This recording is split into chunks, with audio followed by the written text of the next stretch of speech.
Welcome back. I am here with Elsa Dillon. Elsa, welcome. Thank you for having me. Yeah, it's an absolute pleasure. Elsa is an experiencer, and I'm going to let her tell her story in her own words. But let's start at the very beginning. What were you doing? What was your life path before it suddenly changed? And then how did it suddenly change? My trade was a fashion photographer, and I would travel the world shooting for fashion mags and celebrities. I was probably more based in Australia and would leave from Australia to go to countries and come back. My husband, he's also a fashion photographer, separate to myself. He's been going 10 years longer than me. And he was based in New York in the UK, but he was traveling from there. He's Irish born, but Australian, so he's from here. And he met me, and we had 8 children, which is funny because, I'm not maternal in any way. So me holding a baby for the first time was our first child. Being with Richard, Richard's very awake, really awake. He's been awake since pretty much birth. So and when you say awake, for the audience, how would you define that? He naturally meditates in the sun. Since a little child, he was Australian motocross champion at the age of 14 or 15 to 17. He's an excellent chess player, excellent. He would not compete, but play against adults and win all the time. He also went to a Steiner school, so he had that different way of education. And his mother was very different in the way she brought him up. She didn't follow the system. She just did it her way. So, And he's an excellent fisherman, has always been a great fisherman, Richard. So myself, I grew up and everyone was good. Everyone, the lawyers, the policemen, everyone was their job. Lived in this little fake world. And then I met Richard and I started really waking up big time. And I think it was just being around him as well. Everything just started crumbling. I just started to realize what was actually going on. The world wasn't run by money, and what we were taught in schools wasn't correct, and that it was about energy. So we started to clean up our act. So we started eliminating things in our diet. I started getting more into astrology and astronomy and feng shui. Feng shui was a big one because that helped energize the flow of energy through the house. That made a big difference. We started learning about water under the land, how it affects you, and the crystals and rocks where you live, how it affects how you behave around people and with yourself. And so it wasn't that we studied it because we were still fashion photographers. It was just more that was really interesting for us. So I never looked at it as studying, but that's what we were doing. We were self-educating ourselves in a different way. Then we decided that we're going to have children. So I did not want to have any of my fears imprinted or carried through on the children. So we started doing kinesiology, and kinesiology is where you go through and see if anything's affecting the flow of your body. Yeah. So we started cleaning up our act that way. And there was many layers. Then we started having the children, and the children, when they were born, we would have their astrology done at 10 days old so that we could understand their essence when they came here, so that we could treat each one as each one's essence, so that we didn't pass on too much onto them. We would just go, oh, that's them, that's them, that's them. So it just made parenting different. The way we had children was very natural. Most of them were home birth. And a lot of unusual practices with the home birth, but we followed a lot of the Chinese medicines rather than the Western. All the births were great. They were all fun. They were actually fun. They weren't what we see in Hollywood. It was always a funny story or something entertaining going on. It sounds like you use a lot of ancient Chinese practices. Do you also do anything with the I Ching at all? Oh, yeah, we did in the beginning with it. I found that really interesting. Yeah. But we probably haven't done it for a while. Here's a random story about that. So I don't know if you know who Tim Powers is. He's a science fiction and fantasy writer, but he was pretty close with Philip K. Dick when Philip K. Dick was around. And Philip K. Dick used to make heavy use of the I Ching in his writing to come up with plots and things like that. But he would also use it for relationship problems. And apparently it was accurate. And there were times when he would get answers that he didn't like. So he would make it sleep outside. So anyway, just a random story. It's just one of those things that it seems to work. I needed to hear that because a lot of the time I'll go, no, you can't have that crystal in. I'm not going to sleep with that in here. Or you can't have that being drawing in here. You can't have those things in here because I'm not going to sleep because they're just going to be talking to me all night. You have to go put them in the other room or put them outside, or depends on what it was. So, well, he was just mad at it because it gave him an answer he didn't want. Yeah, well, sometimes they're rude. That's what our kids say when they're talking of things. So, yeah, sometimes the answers aren't what you're expecting, so they're challenging. Yeah. So you're working with feng shui. You're using some Chinese medicinal practices. Yeah. So with the diet, we would eliminate something and eliminate something and eliminate something. This time also shooting for Vogue, and started shooting a lot of chefs, which was really interesting. This was before all the reality TV stuff. So, you know, we're old school.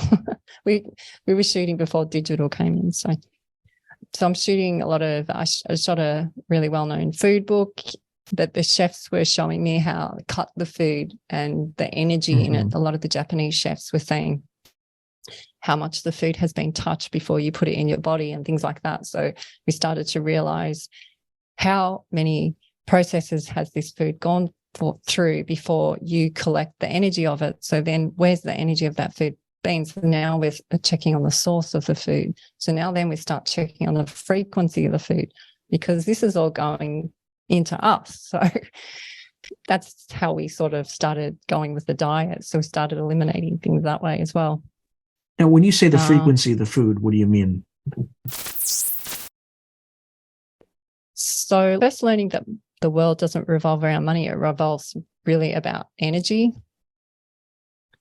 That helped me understand that everything has frequency and that we're here on earth. And I kept hearing that what you think is solid isn't solid. I kept hearing a few people say that, you know, like well-known guru people saying that. Yeah, I mean, and I was like, how can that be? Like, I'm touching it. Quantum physics says that. I think it's like 99% of it is empty space, right? Because you have a proton and then you have an electron that's circulating out. Most of that around that is empty space. So that's absolutely 100% correct. And I agree, but my 3D brain's going, no, because I'm touching it. So what happened was I was getting taught how frequency is the energy. So then everything started to lose its good and bad. It's either just a frequency. Which frequency are you lining up with? So if you're lining up with that frequency, you're going to attract this, and this. If you're lining up with this frequency, so by eliminating certain food groups, you're eliminating certain frequencies. So then the people around you start to change, which, you know, was tricky because a lot of family members we stopped talking to as well because our frequency had changed, our friend groups changed. And at first you think there's something wrong with you because you're in 3D mode. And then you realize that it's just a change. It's just your frequency is changing because you've changed what frequencies you're allowing in. So it becomes like that Lucy film where she's in the car and she picks out frequencies.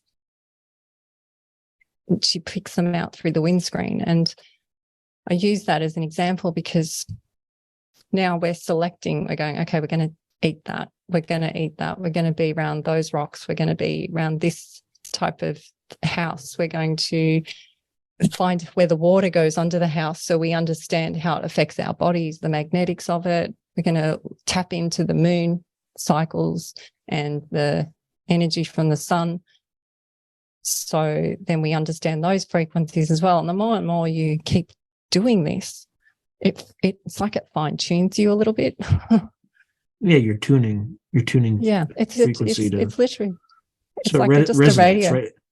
Yeah, it's and also there's no like right music. or wrong either. Yeah. Right, it's like music, right? Yeah. So when I was younger, as a child, I used to hear like airports and shopping centers in my head noise, like a concert in my head. And it was really loud and it used to really aggravate me as a child. And the more and more I started fine tuning all this, the more and more that noise went away.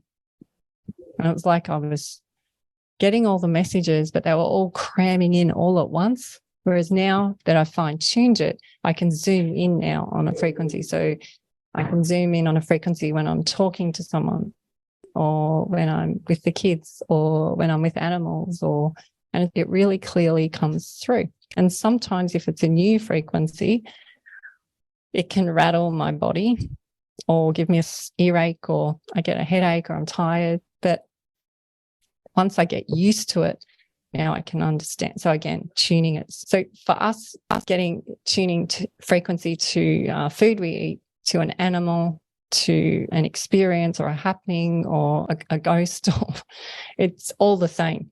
It's just a frequency. So.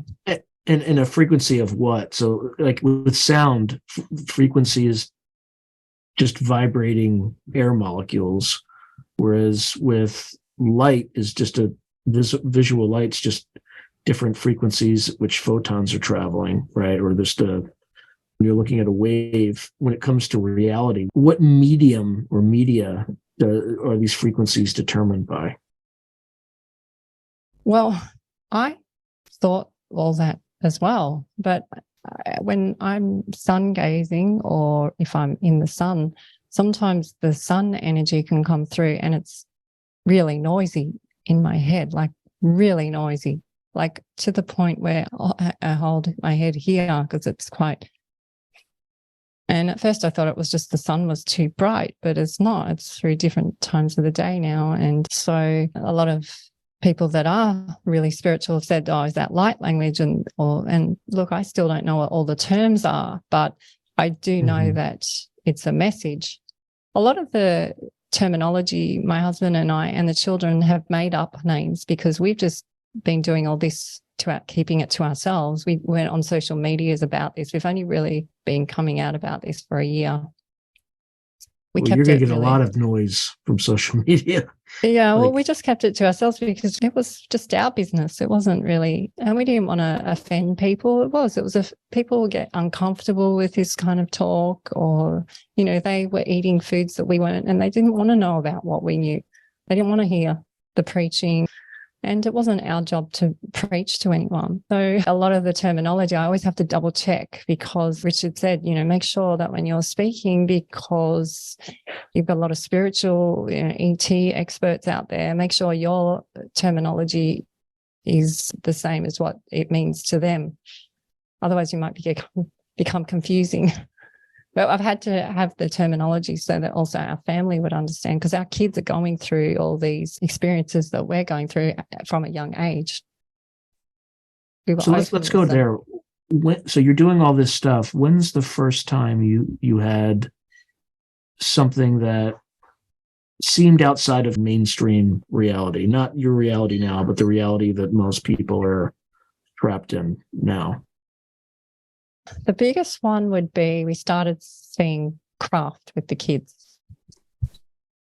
Around when was this? It was 2000? Yeah, it was just, so it all sort of seemed to kick off after 2012. Which was, okay. So 6 months after we've just had our baby in May, the 8th baby, 2012. And then 2012, after that, it just started to come in big. It came in really big for the whole family, but it really sort of downloaded into me in a big way. And then, what part of Australia was this? We had just shifted to the most eastern point of Australia, so Byron Bay.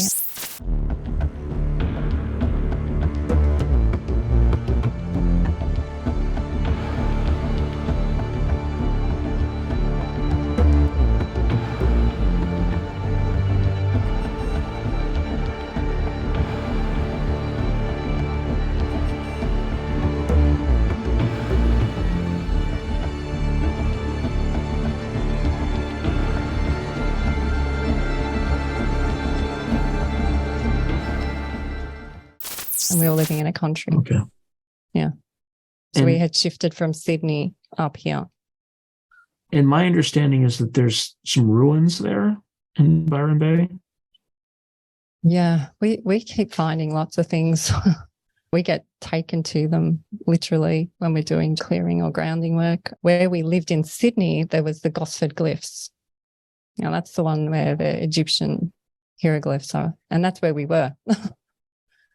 So that's pretty interesting as well. But yeah, Egyptian hieroglyphs in thousands of miles, kilometers, whatever you want to call it, away across oceans. One of the locations that is not far from the Gosford glyphs is a very secluded one, and now it's closed up. Not many people know about it at all. I found out about it through Steve and Evan Strong from Forgotten Origin. They're here in Australia. They're actually just down the road from us. Yeah. But I found out later that this location that we were going to with Richard, with the tiny motorbike group from the solstice, which had a total eclipse, was the first day we went there. And that was the first day that I had a baby inside me. Was it winter or summer solstice? Would have been winter. Okay. So summer for you guys. Yeah. Oh. So I know the winter solstice is the shortest day of the year was, but I don't know what it would be in the southern hemisphere. Is there? Yeah. So yours is in the 22nd of December. And 22nd or 23rd, depending on the June. year. So we're June. So we're in your summer. So we were going to this motorbike place for 6 years, and I'd sit on these rocks and run my hands over all the carvings, and they were alien pictures in the rocks, but I just didn't think anything of it. I just used to run my hands along there. I'd go for bushwalks while Richard was riding the motorbike. We were there for about 6 years. So then we shift up to Byron and we start seeing craft. Oh, sorry. Question for you. The logo that you have, the spiral. Yes. Did you see anything like that in those glyphs? No, they were different shapes. There was circles though. There was definite circles, but no spirals. Well, in the States, there are locations in the Mountain West where the Hopi tribe, and there's also a lot of these spirals. But Kokopelli. Yeah. So you're saying now Kokopelli, which is, we've been introduced to that through the beings. And so just so your viewers know, we call beings ETs. So beings are ETs, but it can also be ghosts or lost souls or anything. We just call them beings, and then we get more into it depending on who they are. So I got sent to a job in Sedona. Oh, wow. Yeah. Okay. On the Arizona Lights. And I'm shooting at the location where close to where there's Egyptian hieroglyphs there. And I only shoot dusk and dawn, which my crew used to hate because they'd have to get up at 2 a.m. to get ready, make up, And so I'm being shipped out to Sedona for a job on the Phoenix Lights. And we just got messages this year that this is all connected. And just for the audience knows, if they're not familiar with Phoenix Lights, it happened in the 90s. I think it was 97. And the governor of Arizona saw them and just flat out lied and denied it because he was embarrassed or whatever the reason is. But he's subsequently come clean and said, yeah, he saw them too. And Yeah. the U.S. government won't acknowledge it whatsoever. But there's thousands of people who saw them. So it's the biggest recorded ET encounter still to this date.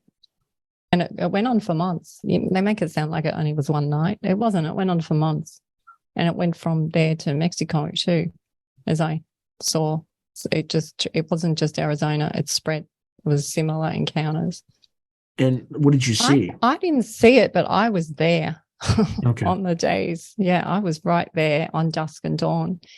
And it was interesting because the client that took me there was obsessed about going there. Absolutely obsessed about this fascinated and really wanted to go there. To Phoenix or Sedona? To that location that we're shooting, yeah. Okay. Sedona, yeah, because it's in the U.S., it's supposed to be a very spiritual location where there's lots of residences and things but see, like I that. wasn't. To me, I was just like, okay, well, we're shooting fashion there, so what are we going to do? Like, it wasn't that big a deal for me then, but now I reflect back and I go, this is connected, really? Okay, all right, I'm hearing you. All right, so we've had 8 kids. We've shifted to Byron Bay. We've learned about these hieroglyphs in Sydney, where we used to live.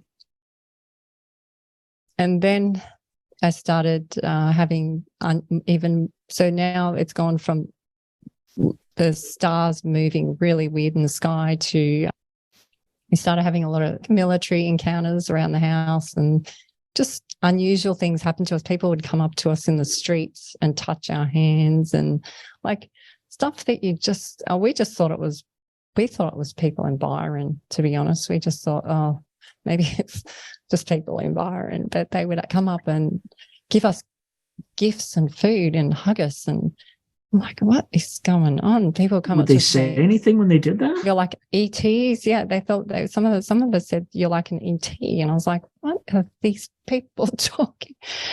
They were mesmerized, and we just thought people were really friendly, but we realized that they weren't doing it to other people. So okay, so we just went, all right, this is weird.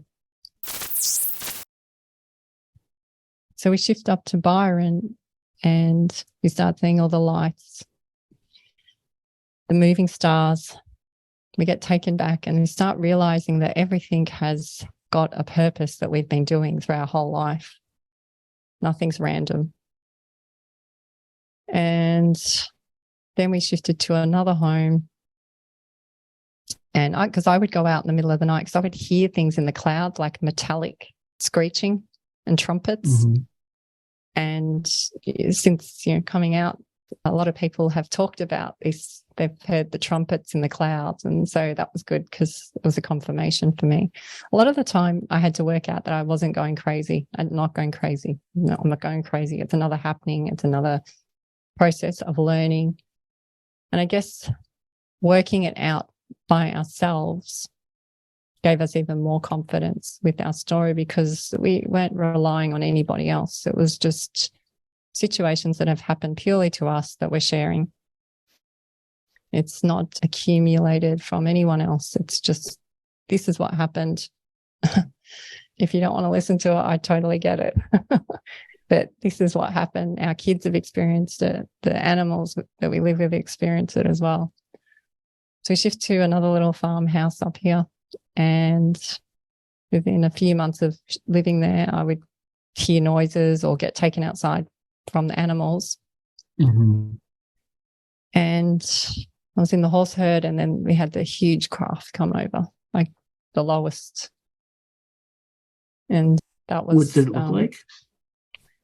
It was like black mirror, and it had shooting veins through it, like blue shooting veins. But at first I thought it was the stars. I was in the middle of the horse herd, and the horses freaked out, and I thought there was a predator. And then they all circled around me in protection mode. And then they all held ground. I went, okay, what's going on? They started sniffing the ground, which made me think it's a storm. Mm-hmm. And then I saw the horses do something weird because horses don't normally do this. They put their heads up to look up. And horses don't have predators in the sky, so it's not normal for a horse to do that. So, and it's also dark, so I'm just seeing the whiskers in their eyes looking up. Yeah. And they keep sniffing the ground, but they held ground, so I knew I was safe. So I didn't feel scared or anything. And I kept looking up, and I realized that this blackness was moving north and took up the whole valley. So we were on a 200-acre farm in a valley. So it's pretty huge. I was thinking, oh, this is not military. This is big. And it had a humming frequency to it. Mm-hmm. And then I woke up in bed and I was like, You have missing time? Yeah, well, this is where it gets interesting. Richard said, so what happened? Have you have a good sleep? And I was like,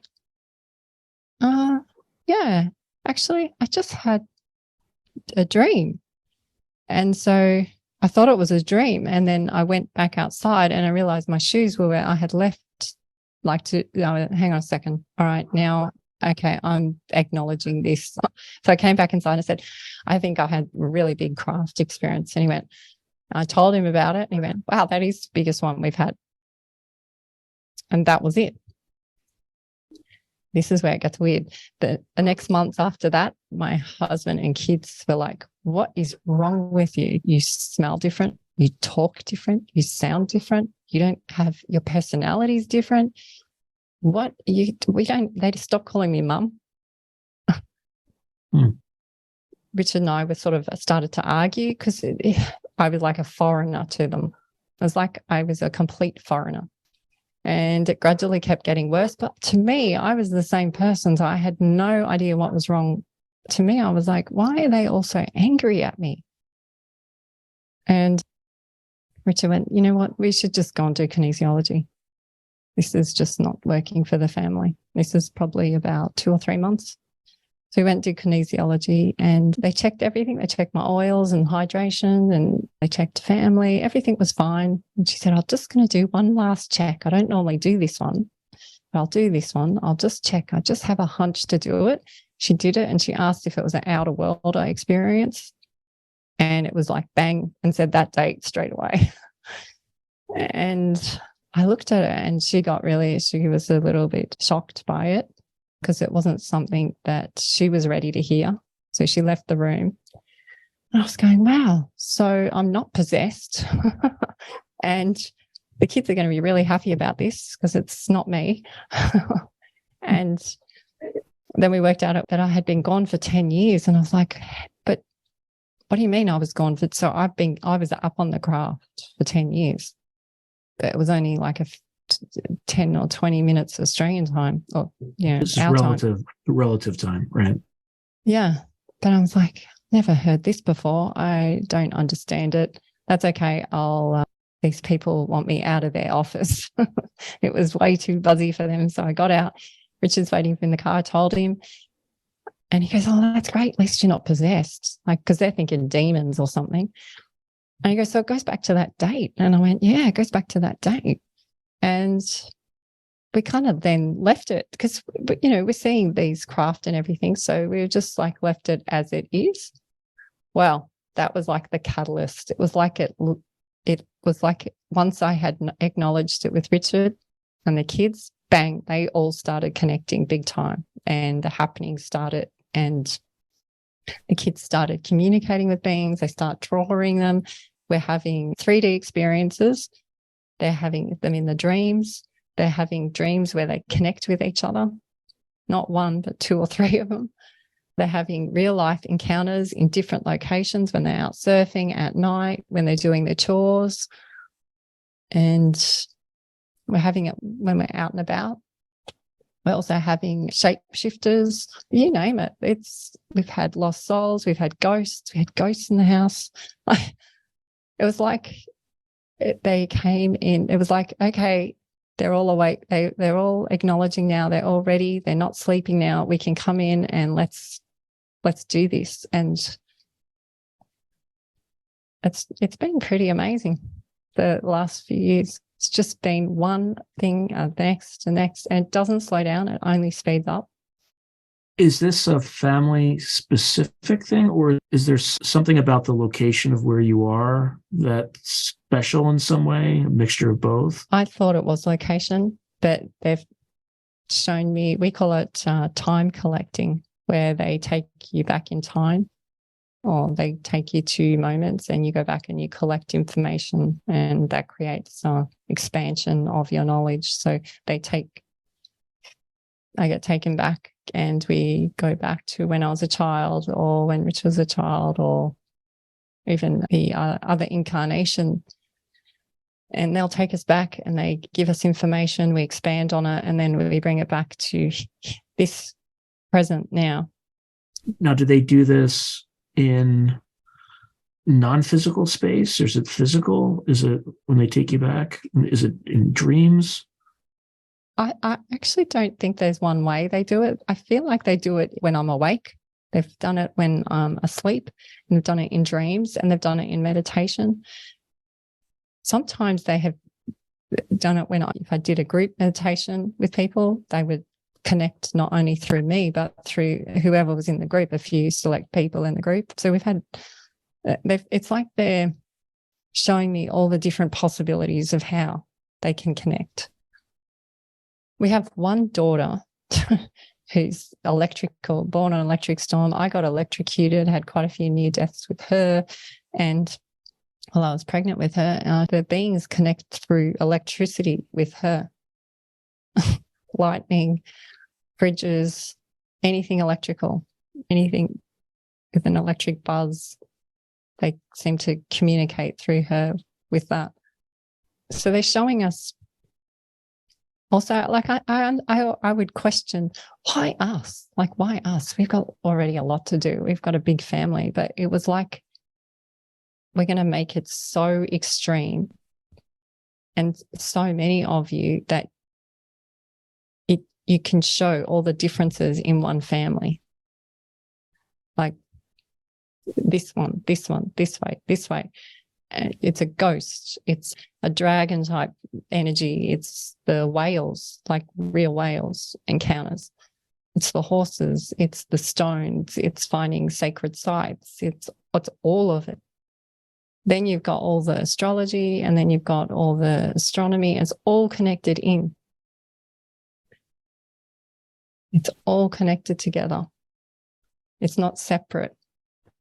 And I feel that that's what we're doing, is showing that it is all connected, and it's connected, and it's different age groups too. Like we've got little kids doing this, as well as the older kids, as well as myself and my husband. We've also got our pets doing it. Like there'll be a ghost energy in the house, or a being, or a craft, and our animals, we watch them, not just the dogs, the cats, the birds, the horses, they all react as well. So they confirm it for us. We're not going crazy. They just noticed it. It sounds like a variety of different phenomena. Is it connected in some way? Is it all positive energy, or they're kind of both sides of the coin? At first, when we still had the fear program in us, which it's trained. It's trained from school and television and parents. They don't mean to be, but they do. They keep passing it down. This fear program that's been going on for generations, we still had that in us. Even with all the kinesiology, we still have fear and worry in us. So the first beings that sort of presented were really scary for us, really scary. They were like demon type beings. As soon as we acknowledged them as a family as well, and we took a step up and said, well, what is this? What do you want? What are you doing? What do you need to be around us for? Are you here just to scare us? Are you here to be acknowledged, or do you need assistance? What is it? As soon as we find that, they shapeshift. And it changes. And it's like it's not them shapeshifting, it's your programs in your mind disappearing, leaving. So then the frequency comes back to what it should be. And they've done this not only with beings, but also on how to deal with pain and healing as well. So once you take away that fear, the programs, we can self-heal very quickly. And we've been shown ways to do that through these energies or these beings. But you have to work your way through the worried, the doubt, the fear, worry, doubt, fear. It's a lot of surrendering. It's a lot of letting go. It's really tricky for our human brains to let it go. And how do they communicate to you? Just like telepathically in human language? They show me signs. They show me noise. They show me smells. They send songs. I'll hear someone's voice. Okay, I'll give you a real-time example. So I know that I'm meeting with Sean today. So I thought, I'm just going to start my day off and I'm going to listen to a Sean program. So I go wake up to my coffee and listen to a Sean program, and you come up. The first one that flashes up is doll. And I've gone, really? You're going to start me off on this one? And my two biggest fears as a child growing up is mirrors and dolls. Now, I've addressed mirrors. You haven't addressed dolls yet? I thought I had, and I hadn't. So I go, really? So you're going to first morning? Come on. All right. I'm not running away from this. So I'll watch your video. Your video is talking to me. In what way? Your video. So I watched your video and you said that you could see the heat in this doll. I went, wow, this is okay. All right. I'm listening to you guys. What do you want me to do? Just let me know what you want me to do. So a lot of the time the beings get frustrated and angry, not angry in our way of thinking. It's very hard for them to communicate to us. We're very dense. And you said that there was a dog barking at this doll and this lady had damaged eyes from it. So I'm going, okay, you're wanting acknowledgement. Okay, so I'm giving you my acknowledgement. So now you're going to give me a gift back. So we're going to work together on this. So now I'm communicating with the frequency of your video. This is cool. So on the right side of the doll, there's a picture of a screaming woman. Now this screaming woman represents the frustration of the doll, but also what 3Ders are going through, the unawakened. So that's on the right-hand side in action.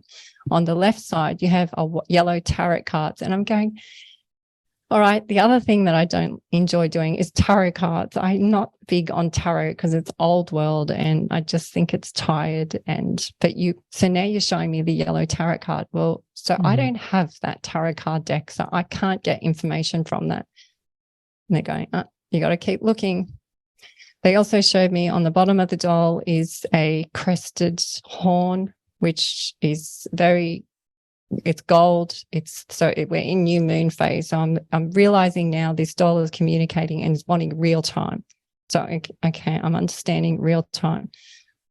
So I've got the barking dog, the lady with the sore eyes. So she's not seeing it. So whenever you keep pushing spirit or these beings away too much, if you keep pushing and pushing it away, what will happen is you're supposed to awaken here on earth for some reason. We're all supposed to sometime remember, whether you remember through your lifetime or at death, it doesn't matter, but you're here to at some stage remember who you are. So if you don't, people usually talk about disease, discomfort, financial stress, losing a loved one, a disability, those sort of things happen. So I'm acknowledging this poor lady whose eyes have been damaged, seeing the angry dog barking, realizing it's new moon, and then this tarot card thing. So I said, well, I don't have that card deck. So what do you want me to do? So I look up the card deck and it comes up on Amazon. And it's actually the most popular. It's actually the most popular because I looked at it too after you commented on it. I even looked at the video because I didn't even notice that deck was there. And it's a rider deck, which is the most common tarot card deck that you can get, I think. Well, this is where it gets stranger. This morning, I sent out messages to Facebook and the group saying how emotional, this high energy coming through. And I kept writing, it's been a real ride the last few weeks. It's been a real ride. So then I read his name and it says Rider Waiting One. And I've gone, really? Are you guys messing with me or what? Okay. So I'm all right. I'm some Rider Waiting One. Rider Waiting One. I keep looking, and in Amazon, they have 6 cards laid out. And I said, so now you're showing me a layout. So, okay, I'm reading your layout, and I read it in order, and the order of the layout is exactly what we're all going through right now in this transition right now. Wow. Yeah. The synchronicities and the dovetailing. I have goosepimples just telling you this story. I haven't had an experience happen like this before through a video like this, but so that's new for me today. Yeah. So there was a documentary, not about this doll, but so I grew up Catholic, so I'm not afraid of a lot of things, but you mentioned demons, I'm out. I'm gone. And there was a documentary that said, if you watch this documentary, demons have been known to come through that medium. So I was just like, I'm out. I'm not even going to watch it. And in the corner of my mind, when I was recording that, again, I'm not saying it's positive or negative. Based on what you're saying, my understanding is it's just somebody, the essence of somebody who's trapped and just wants to be acknowledged. What you're saying gives me even more goosepimples, because I thought, what happens if this is bad energy? Am I opening it up watching this video with the doll? So what you're talking about is exactly what went through my head this morning. And I went, no, I'm not doing this. I am not. So that there's the fear program coming back in, right? Because it's tarot card, which I used to think tarot cards opening other worlds as well. And you know, I'm way past that. I'm not doing that. I can look in a mirror now. And so this whole doll thing, Sean's helping me now, and this will help people in his audience. So now I'm communicating through a video to a doll and this tarot card, and they're showing me the last cycles where we're going. And I'm going to email it to you because it's really interesting. I was going to email it this morning and then I held back, but I feel now I'll email it to you with the information I got, because it is interesting and it really does sum up where we're at. So all is it something I can superimpose on this video in post-production? Yeah, is that definitely? Okay. Yeah. And it will assist people because they will realize how I've interpreted the information. They'll also realize that a lot of the time what we've done is we've taken off the fear off it and seen it now for what it is. And it's just a frequency. It's no different than what your video showed your audience, the heat. It's just that. That's all it is. It's not, there's no bad or good. Mm-hmm. But if you come from a state of fear programs, if you're watching lots of scary movies, and if you've got lots of, stuff that you need to clean up, and you're eating bad food, you're not saying good words with people, if you're in that state, this frequency could scare you. And that's what we have happen. So a lot of the times people say, oh, can you show us more ETs? And I say, well, we can, but a lot of them will rattle people. So we're cautious because we care about other people. We're not here to upset people and completely rattle them. Everyone's got to come through a gentle pace. And we've been doing this for a long time now. So we've had time to digest it. Whereas a lot of people are coming into this information in a really fast space. So it takes a lot for the body to upgrade to all this information, these frequencies. You've got to allow time for your cells to. Did the doll communicate to you in any way? Yeah, I got relief. Just like, oh, yeah. Really? I told Richard the story, and he goes, did they have the doll imprisoned? Like, he hasn't even seen a video, right? So this is so Richard. Richard loves data. He loves information. He loves the technology. That's Richard. But he just comes in with a comment like this, and he says, was that doll imprisoned in anything? Yeah, it's you know what was interesting? Glass. It was like in the cone of silence. And he goes, really? He goes, oh, that's what I'm visualizing. He said, it's like a capsule. And I went, yeah. And so in that imprisonment that doll's in, the information she's just getting, like, it's bouncing back. So you can understand how it would come across as angry energy, because it's just bouncing back in on her all the time. So I actually felt relief. A lot of the times when we acknowledge a lot of the beings, I feel relief. Is there anything that should be done for her? Because I can always I'm in communication with somebody who works with the owner who can pass that message on. So I got all these messages, and then my kids walked in and said, Mum, you have to come into Byron with us. So I got whisked away, but I will go through it tonight now that I know I'm going to send it to you, because what we find is once we find this information out, we just go and do something little, like a gift to whether it's to the universe or whatever. It's just like an act. And what happens after that is the butterfly effect. And this is where it gets really interesting. Something amazing happens. Always. Is this the Sometimes same butterfly? It happens in an hour. Is this the same butterfly effect in chaos theory, which says butterfly fluttering its wings in Chicago causes a storm in China? Is that the sort of butterfly effect you're talking about? Well, we have had those happen. And the kids say to me, Mum, did you just cause that? And I said, no, of course I didn't cause that. But this is the universe's way of showing us a confirmation. So maybe that was already going to happen, but the universe gives it a title or a label so that you can connect the synchronicity, the dovetailing. There is no, our kids call it coinky-dink. There is no synchronicity. We laugh because we go, oh, there's no coinky-dink. There's no synchronicity. There's no randoms. Everything happens. Everything crosses your path for a reason. And the more and more that we as humans here realize that, the more and more it empowers us. And the more and more, like you said, is there something we can do for this doll? So here I'm talking to a stranger, Sean, who's never met me before, and now we want to help a doll. Like, look, I'm of like the Pascal's wager kind of school, right?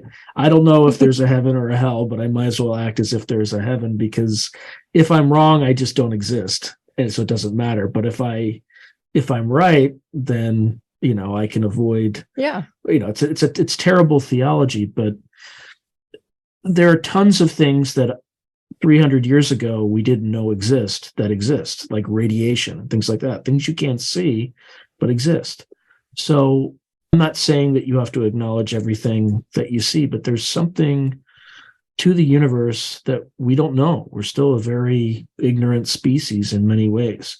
So you have to be open. And to be fair, I had a very materialist worldview until 2 or 3 years ago, when I'm just starting to try to understand some of the phenomena that we see. But I came at it from more on the physical side first. But there's just certain things that happen that you can't explain with traditional science. And it's okay to acknowledge we don't know. Well, that's my biggest one. I always just say, I actually don't know. I really don't know. And I'm okay with not knowing. So I'm open to not knowing. And I think that comes back to the allowing, and that cancels out the fear and the worry and the doubt. Look, I don't know all the answers, but what I do know is what I've been taught is not correct. So I can't follow that formula anymore. History is not what history has made up. History changes all the time. Our kids have seen that. All you need to do is watch the news, and half of it's not correct. And I know that because I've been in situations where I would be 5 minutes away from something that actually happened, and the media would report something that did not happen. And so I have my own personal confirmations. And not only that, people just have different lenses through which they view the world. Sometimes the exact same event can happen. They can report it completely accurately, and I could report it completely accurately, and it'll be, a different thing. You could take a real world example. If I just put like a 6 between us, I see a 6. What do you see? Right? You see a 9, right? So part of it's just perspective. And anyway, I think this is a perfect place to end this episode so that we can talk about transdimensional beings in the next one. Yes. So thank you very much. I appreciate your time, and thank you for sharing the story of the doll. I'm still going to have to think about that because it is fascinating. It is fascinating. Thank you. If you enjoyed this video, hit like and subscribe, and I'll see you next time.